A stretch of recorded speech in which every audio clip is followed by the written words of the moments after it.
Saludos cordiales, apreciados amigos. Seguimos en la serie con el objetivo de conocer los atributos que transformaron a Jesús el Galileo en una entidad divina inigualable. Cada estudio sobre las raíces del cristianismo es presentado con una exégesis neutra e independiente, fuera de toda confesión religiosa y libre de cualquier dogma. Antes de avanzar, debo señalar que según los evangelios sinópticos, Jesús el Galileo fue un judío idealista que pretendía liberar a su pueblo del yugo romano, pero fue capturado y ejecutado por el delito de sedición. Después de su muerte, sus seguidores le otorgaron muchos atributos divinos, y en este estudio veremos que fue llamado el Mesías. El término hebreo Mesías significa ungido y consiste en un rito ceremonial religioso en que el aceite de la unción se aplicaba a las cosas y o a las personas, siguiendo el propósito establecido en la ley mosaica y en las tradiciones sacerdotales judaítas. El rey de Israel, por ejemplo, en su entronización era ungido solemne y oficialmente por el sumo sacerdote, y a partir de allí era considerado el Mesías o el ungido de Yahvé. El nuevo monarca, mediante el acto simbólico del empleo del aceite de la unción, Yahvé lo adopta como su hijo y el pueblo le reconoce como hijo de Dios. En los libros de los reyes y de las crónicas abundan las referencias hacia el monarca de turno como el ungido de Yahvé. Sin embargo, la ideología mesiánica es completamente diferente.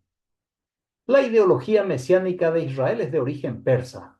La élite sacerdotal judaíta que estaba cautiva en Babilonia fue adoctrinada en la religión persa, el zoroastrismo. Fue allí donde el clan religioso se familiarizó con la predicción del profeta Zaratustra que el dios Ahura Mazda enviaría a un Mesías al país persa. La idea básica consiste en la esperanza de que un hombre sería enviado por la deidad para resolver todos los problemas del país persa, mediante un liderazgo ejercido con nuevas leyes muy efectivas que traerían la tan anhelada paz entre los habitantes, por lo que sería reconocido como el príncipe de paz. En la fase posexílica, esta esperanza persa fue adaptada e implantada en Israel por los sacerdotes judeo-persas o judeo-zoroastrianos. En ese periodo se escribieron diversas descripciones del Mesías y de la era mesiánica, y fueron registradas en los libros de los profetas Isaías, Jeremías, Ezequiel y Zacarías, y en los libros de los Salmos.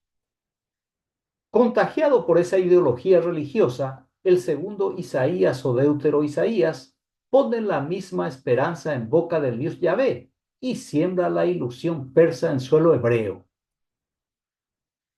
Isaías 42, versículos 1 al 4 dice: He aquí mi siervo a quien yo sostengo, mi elegido en quien se complace mi alma. He puesto mi espíritu sobre él, dictará ley a las naciones. No vociferará ni alzará el tono, y no hará oír en la calle su voz. Caña quebrada no partirá, y mecha mortecina no apagará. Lealmente hará justicia, no desmayará ni se quebrará hasta implantar en la tierra el derecho, y su instrucción atenderán las islas. El cristianismo considera que este es un texto mesiánico y lo aplica directamente a Jesús el Galileo como si fuera el Mesías de Israel. Sin embargo, el Galileo no cumple absolutamente ninguna de las características mencionadas por el profeta Isaías. En primer lugar, Jesús nunca confesó que Yahvé era su Dios, aunque en el relato de su bautismo los evangelistas hayan empleado la frase del primer versículo, en quien se complace mi alma. Pero el Galileo no se complacía en Yahvé, pues criticó y reinterpretó sus leyes, violó el sabbat, dio un nuevo mandamiento, no pagaba el impuesto al templo, etcétera, etcétera. En segundo lugar, Jesús no dictó leyes para los pueblos o naciones, ni siquiera para Israel. En tercer lugar, Jesús vociferó y elevó el tono de su voz en contra de los escribas y fariseos, e hizo oír su voz al pueblo en las calles de Galilea y Judea. En cuarto lugar, Jesús no hizo justicia, más bien la justicia le fue aplicada. Y la caña y la mecha, que son dos imágenes poéticas que en el libro de los Reyes se refieren a un pueblo que se ha quedado sin fuerzas, Jesús aclaró que no vino a traer paz sino espada, a poner en disensión al hombre contra su padre, a la hija contra su madre y a la nuera contra su suegra, y que los enemigos del hombre serían los de su casa. Y como si no bastase, anunció un mensaje apocalíptico extremadamente desmoralizador que anunciaba el fin del mundo hebreo. En quinto y último lugar, Jesús no implantó el derecho en la tierra de Israel, más bien el derecho romano le fue aplicado y murió. Su instrucción tampoco fue atendida en Israel, porque eran contrarias a las leyes y a las costumbres judías. En conclusión, Jesús el Galileo no tiene ninguna de las características descritas por Isaías para ser el Mesías de Israel. Pero el profeta Isaías se refiere al pueblo de Israel, al que Yahvé con frecuencia denomina mi siervo, aunque en este texto el siervo es el reino de sacerdotes del Dios Yahvé, quien dictará la ley a los pueblos o naciones de Israel y Judea en la fase posexílica. El mensaje daría esperanza a los dejados atrás, a los pobres que no fueron a Babilonia, quienes serían motivados por las promesas divinas entregadas por los religiosos. El clan sacerdotal verdaderamente, sin desmayar, implantó en la tierra el nuevo derecho, un conjunto de leyes que regulaban la vida del pueblo, tales como la dieta, el vestido, las obligaciones religiosas, la higiene, las relaciones interpersonales, las guerras, etc. Además, para los infractores, establecía la pena o castigo en cada caso. Esta interpretación es confirmada y reforzada en los versículos siguientes, en Isaías 42 del 6 al 9. Dice allí, yo Yahvé te he llamado en justicia, te tomé de la mano, te formé y te he destinado a ser alianza del pueblo y luz de las gentes, para abrir los ojos de los ciegos, para sacar del calabozo al preso, de la cárcel a los que viven en tinieblas. Yo Yahvé, ese es mi nombre. Mi gloria a otro no cedo, ni mi pres a los ídolos. Las cosas de antes he aquí que vinieron. Otras nuevas yo anuncio, antes de que broten se las hago ir a ustedes. El amanuense es un escriba al servicio de la élite sacerdotal judaíta, quien con un lenguaje piadoso registra el movimiento político religioso del clan sacerdotal. Escriben sus propias decisiones, pero los registran como si fueran la voluntad del Dios Yahvé, con el propósito de convencer al pueblo campesino y supersticioso. Por eso el que habla es el Dios oficial del Estado, para informar que fue Yahvé quien llamó, tomó y formó al reino de sacerdotes, para forjar una alianza o pacto entre Dios y el pueblo y que sirva de luz a la gente. Y como nuevo estado posexílico, en la fase de reconstrucción nacional, se agrega que antes de implementar las nuevas normas en el futuro, sería anunciado al pueblo. De nuevo, este texto considerado mesiánico por los cristianos, nada tiene de mesianismo y nada tiene que ver con Jesús el Galileo. Otro texto considerado mesiánico por el cristianismo es Isaías capítulo 11, versículos 1 y 2. Dice allí, pero saldrá una vara del tronco de Isaí y un vástago retoñará de sus raíces. Y reposará sobre él espíritu de Yahvé, espíritu de sabiduría y de inteligencia, espíritu de consejo y de poder, espíritu de conocimiento y de temor de Yahvé. Isaí es el padre del rey David y David pertenece a la tribu de Judá. Por tanto, el autor del texto escribe en forma de profecía que el futuro monarca deberá ser indefectiblemente de la tribu de Judá, la tribu de la élite sacerdotal. En la fase posexílica ya no hubo rey, porque la monarquía fue eliminada y el sumo sacerdote asumió como rey, según relata el libro de Zacarías. Por eso los sacerdotes judaítas constituían un reino de sacerdotes.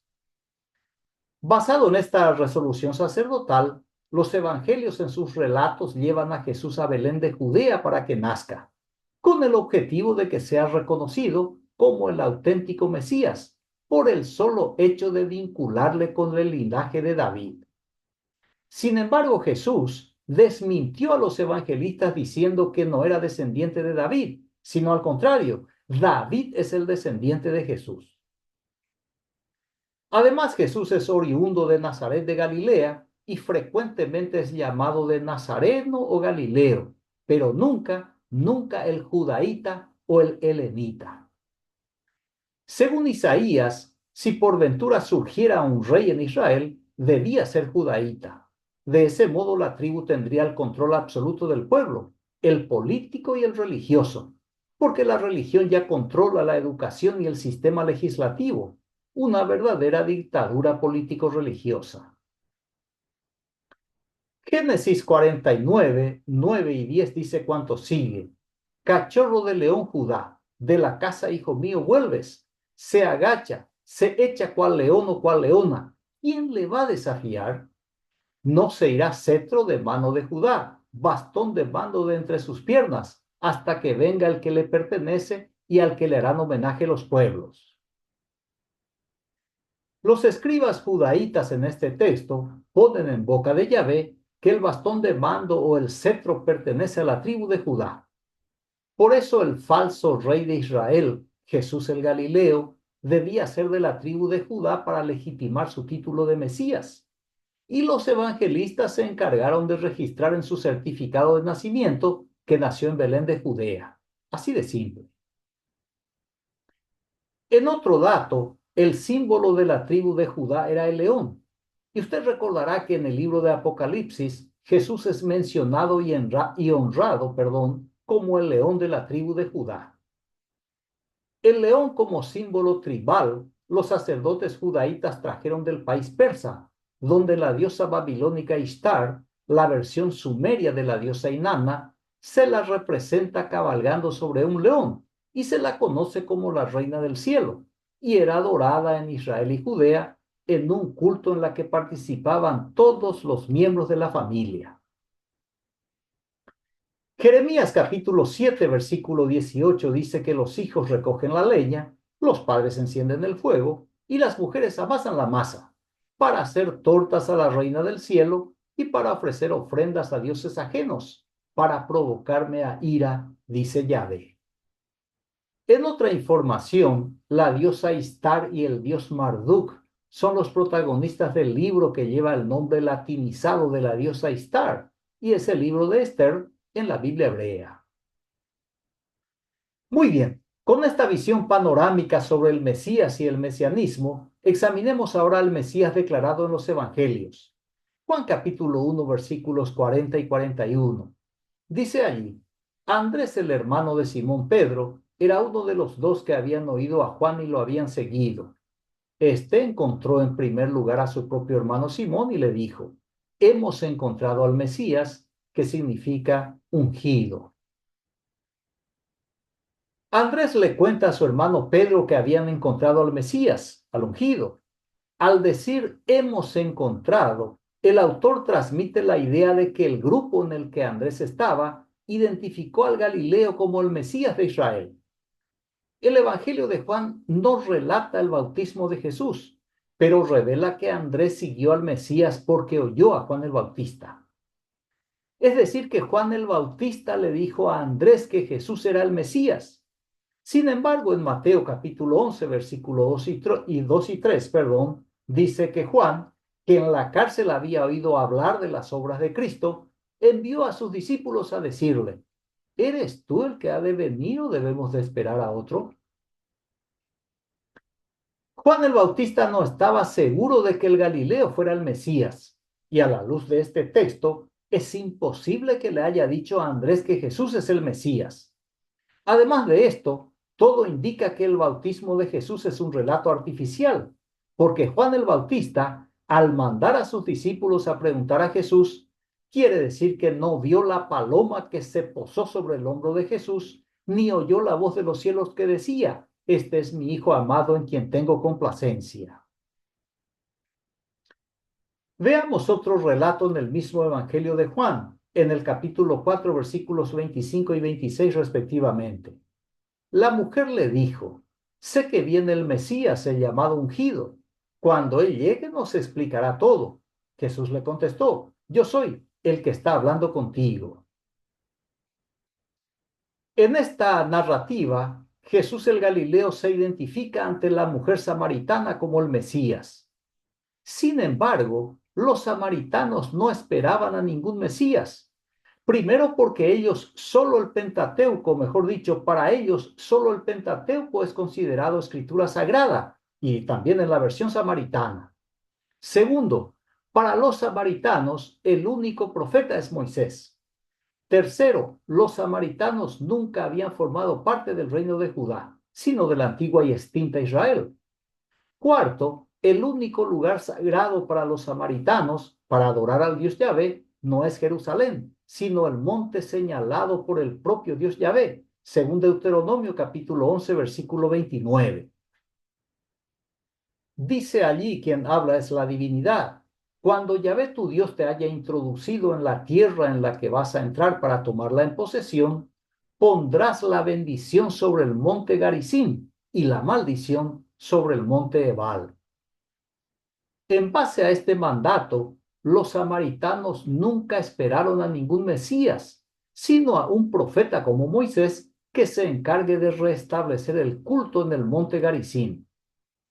Deuteronomio capítulo 18, versículo 15, dice lo siguiente: Yahvé tu Dios te suscitará de en medio de ti, de entre tus hermanos, un profeta como yo, dice Moisés, a él escucharán. Por todo lo señalado, el diálogo entre Jesús y la mujer samaritana no se ajusta a la verdad. Es apenas otro relato ficticio creado para legitimar el título de Mesías que los evangelios conceden al Galileo falsamente. El Mesías que necesitaba Israel en ese tiempo era alguien semejante al rey David, un líder nacionalista, político y guerrero, capaz de vencer al ejército romano. El Mesías de Yahvé sería el instrumento divino para independizar a Israel y sería un rey legítimo que brinde seguridad al pueblo y garantice los rituales diarios de sacrificios de animales en el templo de Jerusalén. Jesús no logró nada de esto. Por eso los judíos no aceptaron su mesianismo, ni aceptarán jamás. Al final, los únicos que pueden legitimar al Mesías son los judíos y no los romanos, mucho menos los cristianos. Muy bien, concluyo la exposición con la observación del escritor español Pío Baroja. A una colectividad se le engaña siempre mejor que a un hombre. Agradezco su amable atención, reciba un fraterno abrazo y hasta el próximo estudio. Gracias.